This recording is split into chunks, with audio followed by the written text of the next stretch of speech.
Every day I wake up, there's something in the news that it's like, surely this is AI at this point. No, this is the world that we are living in. When Toyota's, former CEO, Akio Toyoda himself, grandson of the founder of the company, is adorning MAGA like merchandise in Japan, you can't make this stuff up. I'm going to explain why he's doing this, or he did this. It's not like he's walking around Japan supporting the MAGA movement or anything like that. But this is fascinating. But we also have, once we're done covering why he's doing this, we're going to talk about some other big news as well. Okay, Toyota extending the model life of their vehicles, go over the pros and cons of that. And at the very end, I thought this was interesting. We'll talk about Audi planning to build a Land Rover Defender based off of the Scout. All right, so let's get into this, guys. If you enjoy these news updates, make sure to hit the like button, subscribe for more. Regardless of what your thoughts are on, politics, it is entertaining, to say the least. Akio Toyoda goes full MAGA in star-spangled barbecue-slathered F-150 truck and NASCAR-style charm. Okay, so this is coming out of Osmo News. Hans Greimel, which is their journalist over in Japan. All right, he's lived there for many years. So these are his photos. This is his take on the event of what just happened over there. And it is pure entertainment, but there is a lot of political gaming here, and or at least on Akio Toyoda's end. This was during a NASCAR/American car culture festival or event at Fuji Speedway during the Tokyo Race Series. And of course, a lot of U.S. diplomats were there. Carrie Creech was there, who's the president of the Kentucky plant here in the United States, the largest manufacturing plant in the United States, by the way. Okay, here's Mr. Akio again. And then this is Carrie Creech and his wife. So what's fascinating here is Akio did kind of the pacing lap with this F-150. And I think it had the 5-liter Coyote V8 in there. I wish it was the Raptor R. That would be insane. I know Akio would have loved to have the Raptor R do kind of like the pacing lap at this race event. Now, they also created a special class for that day's race event for American cars, which is pretty cool. So the whole point of this, all right, and this is coming after Toyota just mentioned a $10 billion investment in the United States by 2030. And also, there are plans now to export Camrys from the United States to Japan and open its distribution platform in Japan to U.S. automakers as a result of Japan's commitment to accept for sale in Japan U.S. manufactured and U.S. safety certified vehicles without additional testing. This is what the United States also needs to do in the reverse.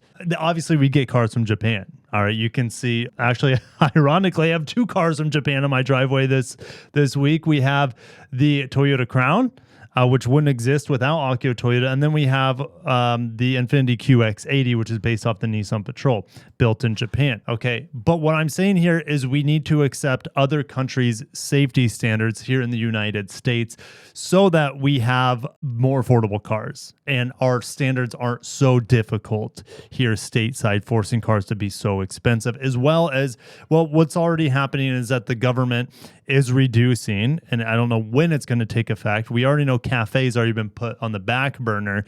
No one's getting fined for not having a super fuel efficient cars or an X amount of EVs, etc. That's not happening right now unless you're in a CARB state. But even by like 2026, I think that runs out.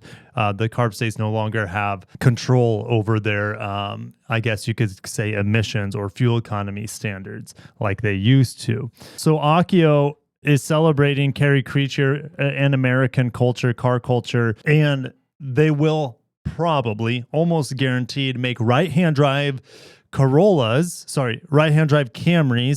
out. They make so many Corollas in Japan. They don't make the Camry in Japan anymore. That's why this is a big deal. They haven't had it there for a few years, so they will import the Camrys from Kentucky. Now, Carrie was saying that they can make an additional 80 to 100,000 Camrys for export out of Kentucky. That's mind-blowing. That tells me right now they're not at their limit for production capacity. It only will take them about 6 months to retool, in theory, the assembly line for the Camry to also support right-hand drive Camrys. Okay, so they can have a flex line for left and right hand drive Camrys there in Kentucky, and then send right hand drive Camrys to Japan. Maybe right hand drive other countries like Great Britain, for example, etc. There was also a Ford Bronco there on display besides this F-150 Highlander, not the Grand Highlander, I don't think, but the Highlander was there, as well as the Tundra, because the goal is also to be able to send Tundras over there, which, you know, Toyota is a little bit production capacity strained, but it's not, I don't know if the Tundras would be left or right hand drive. I would assume they would all be left hand drive, but I could be wrong. I'm not quite sure how the Tundra would get over there and how well it would sell. But so there are not factory-made F-150 right-hand drives, but there are right-hand drive versions created through manufacturing programs to market like Australia. So Ford partners with companies like RMA Automotive to convert left-hand drive models to right-hand drive drive in facilities in Australia. So there could be facilities in Japan as well that could switch over to right-hand drive, but I don't know. I don't know how that's going to work. Also, they invited over some American race car drivers like Jimmy Johnson and Hunter Nemechek, alongside Kamui Kobayashi. So the theme of this big race event at Fuji Speedway, of course, was Americana. All right. So they had food stalls. And here's the thing. I guarantee, I don't know, it's hard to guarantee, but I'm very curious on how delicious this Japanese made American food would be. They had U.S. meat menu there with California Grill barbecue burger. They had a 1-pound steak and chili cheese long fries. They also had a North Carolina singer singing the U.S. national anthem. People in the stands were waving the American flag. I've never seen the American flag with a stick on the end of the flag. Let me know if you guys have seen it. I've only seen the opposite, where the stick to hold the flag is, on the side of the stars. So there's a lot of propaganda going on here. Now, there's also a lot of people in Japan that love the United States. Obviously, there's a lot of people in the United States that love Japan, right? We have a great relationship. This is Akio wanting to put on display that there is an appreciation for America over in Japan. And how much this is fabricated, I don't know. I still find it interesting. And here's the thing. Akio has to ride the coattails of the current administration because, well, America is America. And they're still the most powerful country in the world. And you want to kind of compliment the most powerful country in the world. Whether you hate him or not, Akio Toyoda could absolutely hate Donald Trump. But he's doing the smart thing here and saying, hey, we'll welcome in American cars. We need to do what we need to do to reduce these tariffs so our cars can succeed in the United States, so our companies can succeed in the businesses we have in the United States and around the world. If you watch Game of Thrones, or you used to, like, we all know that is based off of what happens in the real world, or historically has happened in the real world. You have to put on different masks to make people happy. This is certainly, I'm sure, Trump is just smiling ear to ear with Akio. Here's the thing. Akio Toyoda is more than just the chairman of Toyota. He is more influential than the prime minister of Japan by a landslide. He is probably by far the most influential person in Japan. I could be wrong. Stick my neck out there and say he has more pull, more weight to his decisions and his, public image as well than the prime minister does. Let me know if you guys agree or disagree with that. But Akio Toyoda is, in summary, the most important person in Japan. You guys can agree or disagree with that, and maybe I'm just looking at this through the image of a car guy. But when I was at the Japan Mobility Show 2 years ago in 2023, Akio Toyoda was on a golf cart getting a tour through the show. Everyone at every booth was bowing to him like he was royalty or like he was a deity. I'm not kidding. This guy is on another level, okay? In America, we would honor, some of us would honor presidents or past presidents in that way, or the Pope in that way. Okay, so he's super, super, super important to the people in Japan, honored on a whole different level. Anyways, this is important for his companies long-term success. Him doing this is important for Japan's long-term success. And so it's just, to me, I find it comical, and you guys can put whatever you want in the comments. Anything that's political is going to get taken one way or the other. I just see it as amusing and him just playing the political game for the betterment of his company. No more or less than that. This, though, is really big news. All right. As much as that was, the political stuff and people get charged on that, this is more pertinent, more appropriate for your car buying interests. Toyota is extending the model life cycle to 9 years and focusing on software, like over-the-air software updates, to make their vehicles age better. And so traditionally, it's been 5 to 6 model years until we have a new redesign. Very few automakers are sticking with that. Honda has been sticking to that for the most part at 6-7 years. The RAV4, right? It was a 7-year. It looks like they want to have, on average, and it could be shorter or less depending on the model. Body on frame, more than likely, is going to have a longer life cycle. Look how long the Land Cruiser J200 was around. What was that? 08 until 2021, 2022, right? So it's like, look at the J250 as well. And we look at the, body on frame, as we see with the QX80 out there based off the Patrol. Those are going to be longer than a decade at this point in terms of life cycles for that platform until a new redesign comes. That makes sense to me. But to have your mass market cars, things like the RAV4, the Corolla, all right, the Corolla might be a little bit different time frame, but on average, they want 9 years. That's crazy. Well, crazy not as in a good or bad thing, but crazy versus what things used to be, which was a 5 to 6 year product cycle with a refresh every 3 years. Now it's going to be 9 years. All right. So you might see a major refresh on year 4, year 5, maybe, or you might see 2 refreshes. Look at what's happening for Lexus, the IS. The IS has had how many refreshes on its 3rd or 4th refresh? I can't even keep up. Toyota is saying, hey, we're able to do this better now because of software. We can keep our cars updated over the air. That's great. Here's the good, and I'll talk about the bad. All right. The good thing from a consumer standpoint is that residual value should maintain longer. Your car is not going to be outdated as quickly. Now you might be saying, Kirk, that's not helping Tesla. They hardly change their cars, but it's all updated over the software. And Tesla's issue, well, they have a lot of issues. So they're in their own bubble. But Toyota, it makes sense to me to do it longer because car costs are too expensive. If you're pumping in all this R&D to refresh the car 50% faster than you need to, then that is only going to make the cars more expensive. Also, this affects dealers and wholesale. Okay, so the longer the car's been on the market, the cheaper it is to produce. All right, and so the dealers will be able to sell these cars, and in theory, they would be able to make more money because the wholesale number will go down over time, and the MSRPs only go up over time, as we know. This is good for dealers, but if the market goes sour, meaning more beneficial to the buyer, this is also a good thing, not only for residual value.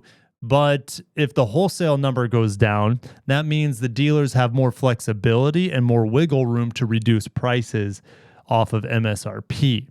So this is a good thing. What are the bad things here? With the 10-year products or let's just say 9 to 10-year product cycle, the bad things are, well, if you don't like the design of the current model, tough luck. It's not going to change for a long time. There could be minor changes like headlight updates or slightly different bumpers, but for the most part, the vehicle is not going to change. So that's really the only downfall. Is maybe not the newest powertrains or not the newest or flashiest image, but this is a Toyota we're talking about. Flashiness is not their MO. Reliability, dependability, that's it. Like that's mainly build quality. That's Toyota's MO. And the longer a car is in production, the more reliable it gets in theory. The cheaper it gets to produce in theory, and the more affordable it is, well, in theory, for potential buyers. The new RAV4 that is hitting the market soon, January, it's going to be around for a decade, and that's okay.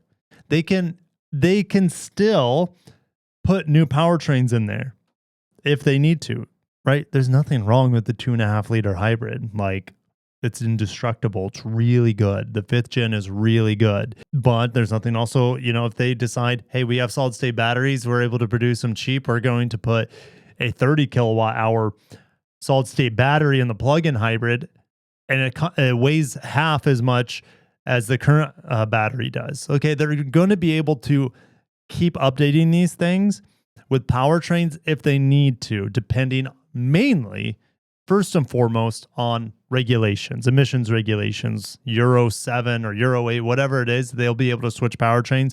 Even if the car looks like it's 8 years old, it could have a brand new cutting edge powertrain. And over-the-air updates is a good thing. It's good that Toyota's finally doing that to keep their vehicles, safer. That's a good thing, right? If there's some sort of safety flaw or something like that that can be addressed over the air, that's good. But also keeping them fresh, relevant, more reliable too. Let's say there's a bug in the system that's causing weird issues or could cause certain systems to fail. Well, if it can be addressed over the air, perfect. We've seen this coming for a long time. It's just now Toyota is sticking to a number now, 9 years on average for a product cycle. We'll see what the industry is going to do. We know in China, they're not going to follow that, because in China, cars get redesigned or refreshed almost every year or every other year. It is insane how crazy and how fast moving the market is. One thing I wanted to add, if you have a car that hasn't changed in 8 years, that's not only good for long-term ownership value of the car, but in terms of insurance, I think this is a good thing as well. There's a lot of parts that have been made over a long period of time. That parts are cheaper to get and should be more affordable if you if you were to get in a car accident. So in theory, insurance rates could come down. But as we know, insurance rates and taxes, those are two things that always seem to be inescapable. Anyways, I thought this was interesting. And lastly, I wanted to just share this. Audi to build Land Rover Defender rival in U.S. on Scout platform. All right. Think of a restyled Traveler. And what do I think about it? Good. I'm a big fan of the design of the Scout, but this thing will not sell well as an EV. I look at the Rivian R1S. Seems like a good EV. I haven't driven it, but I don't think sales are good on it. And what we have for this is a range extender. This is what makes it unique. It's going to have a V6 range extender, I believe, or maybe it's a 2-liter turbo. The V6 might be a Stellantis thing. All right. But anyways, they'll have a range extender. It'll have 500 miles of range with the range extender, and then you just fill up. Filling up will get you about, do the math here, maybe 350 miles of hybrid range, and there's 150 miles of electric range on the extended range model. This would be the more successful model, in my opinion, the E-Rev, with the current market conditions. Okay, so Audi's going to be getting in on this. Here's the thing. This already costs 60 grand starting. What is an Audi version of it going to cost? Probably 80, 90K starting. Audi already has an insane, as we go back to here, and I have this tab up all the time because I love referring to it. Audi already has an insane day supply. Is an E-Rev Defender sort of vehicle going to move the needle for them? Only time will tell. But you could get a cheaper version of it with the Scout, and it might look better too. I don't know. I'll see you guys in the comments. Stay tuned for more updates. I have a lot of updates coming in the next couple of days because we're getting official reveals before the LA Auto Show. Reveals from the Korean camp, from the Japanese camp of car brands. So stay tuned. I cannot wait to share more in the coming days and weeks as we finish out 2025. Thank you guys. I enjoy all your support. And be civil in the comments. Maybe this is too late. Many of you already are freaking out in the comments. Don't freak out. Nothing's as big of a deal as you make it seem to be about Akio Toyoda and his Americana this past week. But it's fascinating. I'll end it there. Have a great day, guys. Be safe. Respect the ones around you. Respect the comment section. And it's okay to have differing ideas, philosophies, and beliefs. That's what makes us human. Thank you guys. Have a great day and peace.